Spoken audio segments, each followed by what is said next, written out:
पानी धाम की जय। स्नेही मानस भक्तजनों, इस प्रकार वाल्मीकि जी ने मानव जीवन में प्राणियों की मुक्ति हेतु सहज संपूर्ण भक्त योग ही उपर्युक्त चौपाइयों में वर्णित कर दिया।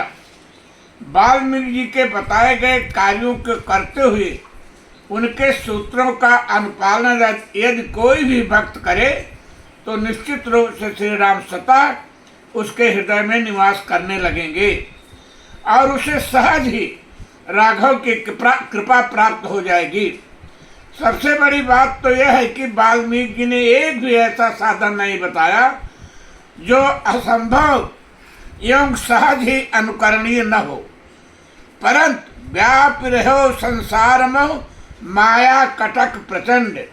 इसी कारण भगवान की भक्ति गंगा सहज हृदय में नहीं उतरा पाती, परंतु राघव की कृपा के बिना कल्याण भी तो संभव नहीं है। वाल्मीकि ने प्रभु के रहने के जो स्थान बताए उसे सुनकर श्री राम को भी अच्छा लगा कि ईश्वर ने कितनी चतुराई से जगत के कल्याण हेतु संसार के प्राणियों को मेरी प्राप्ति का साधन सुझा दिया। अंत में वाल्मीकि जी ने नर लीला कर रहे श्री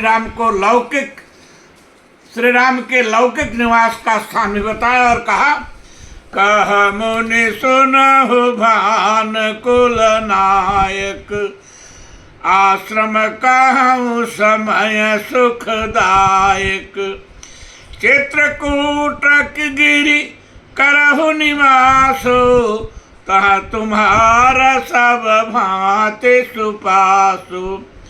श्री राम को चित्रकूट पर्वत पर आश्रम बनाकर रहने का सुझाव वाल्मीकि जी ने दिया और विस्तार से चित्रकूट की महिमा का वर्णन भी किया। चित्रकूट महिमायमित कहे महामुनि गाय। वाल्मीकि जी के आश्रम से प्रभु सीता लक्ष्मण के साथ चित्रकूट पहुंचे। लक्ष्मण जी ने आश्रम हेतु स्थान देखा। जो स्थान श्री लक्ष्मण जी ने चयनित किया उसे देखकर थल विलोक रघुवर सुख पावा, थल विलोक रघुवर सुख पावा। परम रमणीय का स्थान देखकर प्रभुवर का मन रम गया। यह जानकर सभी देवतागण कोल किरातों का वेश धारण कर उपस्थित हो गए और सुंदर सुंदर पत्तों की एक बड़ी और एक छोटी पर्णकुटी का निर्माण कर दिया।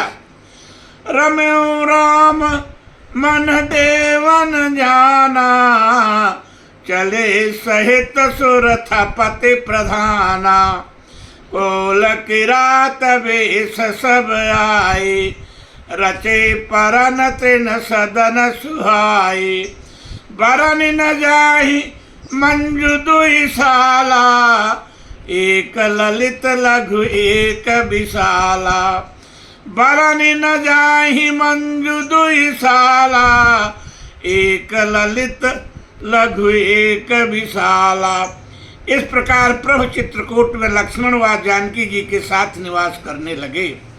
लखन जानकी सहित प्रभु राजत रुचिर निकेत, सोह मदन मुनि बेश जन, सोह मदन मुनि बेश जन, रति ऋतुराज समेत। इधर श्री राम लक्ष्मण व जानकी चित्रकूट में निवास करने लगे।